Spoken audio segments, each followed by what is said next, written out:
আমড়ার খোসা ফেলে দিচ্ছেন, একদম ভুল করছেন। এই খোসা দিয়ে এমন মজার রেসিপি হবে যা একবার খেলে আর এই আমড়ার খোসা কখনো ফেলবেন না। হ্যালো এভরিওয়ান, আসসালামু আলাইকুম। আমার চ্যানেলে সবাইকে স্বাগতম। আজকে আমি আপনাদের মাঝে নিয়ে এসেছি ফেলে দেওয়া জিনিস দিয়ে নামি দামি এক অবাক করা অজানা রেসিপি। যারা আমড়া খাওয়ার পর আমড়ার খোসা ফেলে দেন তারা অবশ্যই রেসিপিটি একবার হলেও ট্রাই করবেন। খুব অল্প উপকরণে সহজ পদ্ধতিতে তৈরি হবে অসাধারণ স্বাদের এই রেসিপি। চলুন তাহলে দেরি না করে মূল রেসিপিটি শুরু করা যাক। দেখুন, এখানে আমি অনেকগুলা আমড়ার খোসা নিয়েছি। অফ ক্যামেরায় কিন্তু আমড়াগুলা কেটে খেয়ে নিয়েছি। আর পাকা কাঁচা দুই ধরনেরই আমড়া ছিল, সেই রকমেরই কিন্তু কাঁচা পাকা খোসা ছিল। এখন আমি এই খোসাগুলো সুন্দর করে কিন্তু 5 থেকে 4 বারের মতো করে ধুয়ে নেব। তবে প্রিয় বন্ধুরা, আমি আপনাদেরকে 2 বার ধুয়ে দেখাচ্ছি, যেহেতু খোসা দিয়ে রেসিপি অবশ্যই পরিষ্কার করে ধুয়ে নিতে হবে। আর এই যে দেখতে পাচ্ছেন, একবার ধোয়ার পরে পানিটা কিন্তু অনেকটাই নোংরা বের হয়েছে। এ পর্যায়ে আমি আর একবারও আপনাদেরকে দেখাচ্ছি ধুয়ে। তবে প্রিয় বন্ধুরা, আমার চ্যানেলে কিন্তু প্রতিদিনই সহজ সহজ সুস্বাদু একটা করে রেসিপি আপলোড হয়। রেসিপিগুলো দেখার জন্য অবশ্যই চ্যানেলটি সাবস্ক্রাইব করে পাশে থাকা বেল আইকনটি অন করে রাখতে হবে, তাহলে নোটিফিকেশন যাওয়ার সাথে সাথে ভিডিওগুলো দেখে নিতে পারেন। এখন দেখতে পাচ্ছেন আমড়ার খোসাগুলো সুন্দর করে আমি ধুয়ে নিয়েছি। এ পর্যায়ে আমি চুলার উপর চলে এসেছি, একটা প্যান বসিয়ে দিয়েছি।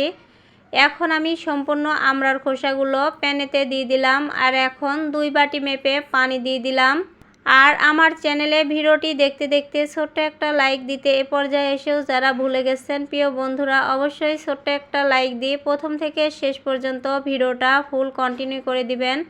তা না হলে কিন্তু বুঝতে পারবেন না রেসিপিটা কিভাবে বানালাম। এই যে দেখতে পাচ্ছেন, পানি দেওয়ার পরে সুন্দর করে নাড়াচাড়া করে ঢাকা দিয়ে কিন্তু 5 মিনিটের মতো রেখে দিয়েছিলাম। 5 মিনিট পরে ঢাকা খুলে নিয়েছি। এখন কিন্তু অল্প অল্প বলক ওঠা শুরু করছে। যখনই সুন্দর মতো বলক উঠে যাবে তখনই কিন্তু আমড়ার খোসা থেকে সুন্দর মতো একটা ফ্লেভার বের হবে। আর সেই পানিটুকুই দরকার, আমড়ার খোসার দরকার নাই। আমি আবারও 5 মিনিটের মতো ঢাকা দিয়ে রেখে দিয়েছিলাম।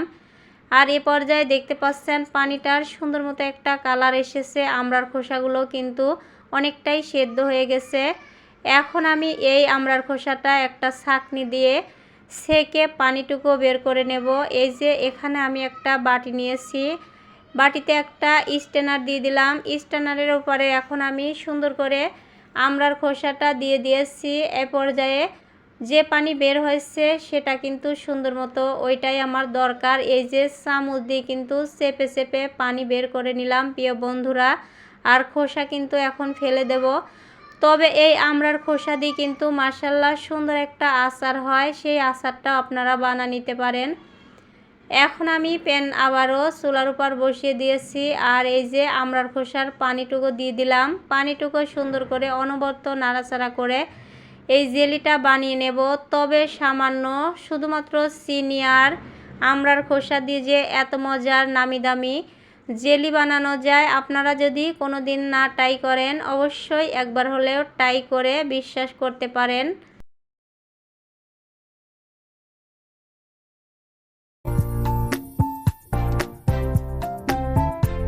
এ পর্যায়ে গ্যাসের ফ্লেমটা কিন্তু একদম হাইতে রেখে অনবরত নাড়াচাড়া করে শেষ পর্যন্ত সুন্দর একটা কালার আসা পর্যন্ত আমড়ার খোসার জেলিটা বানাবো।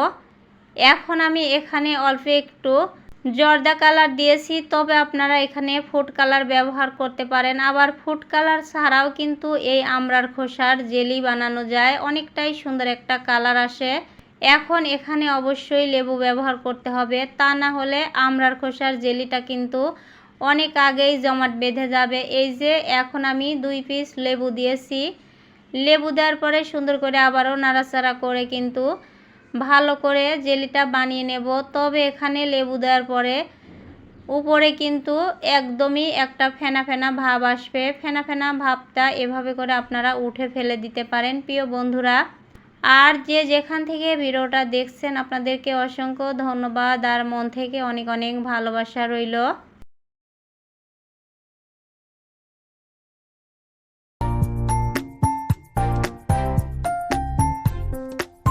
এ পর্যায়ে দেখতে পাচ্ছেন প্রিয় বন্ধুরা অনেকটাই জেলির মতো হয়ে আসছে আর সুন্দর একটা কালার আসছে।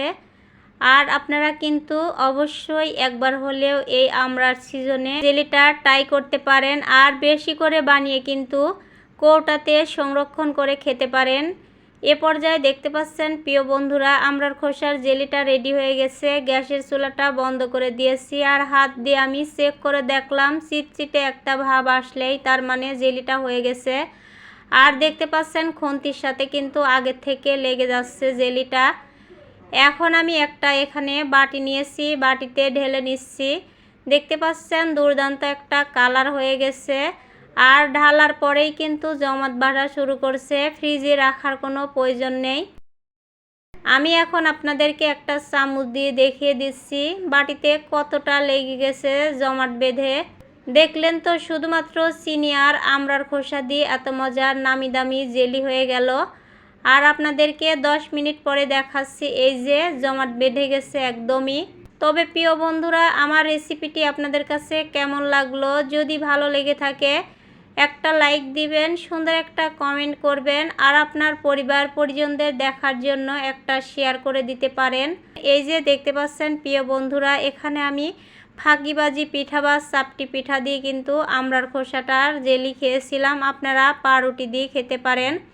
আর যদি ভালো লেগে থাকে সহজ সহজ সুস্বাদু রেসিপি পেতে হলে চ্যানেলটি সাবস্ক্রাইব করে পাশে থাকা বেল আইকনটি অন করে রেখে দিতে পারেন, তাহলে নোটিফিকেশন যাওয়ার সাথে সাথে ভিডিওগুলো দেখে নিতে পারেন। আর যদি ফেসবুক থেকে দেখে থাকেন অবশ্যই ফলো দিয়ে সাপোর্ট করবেন, পাশে থাকবেন। তবে আজকের মতো রেসিপিটা এখানেই শেষ করছি। ততক্ষণে সবাই ভালো থাকবেন, সুস্থ থাকবেন। আল্লাহ হাফেজ। ধন্যবাদ সবাইকে। আসসালামু আলাইকুম।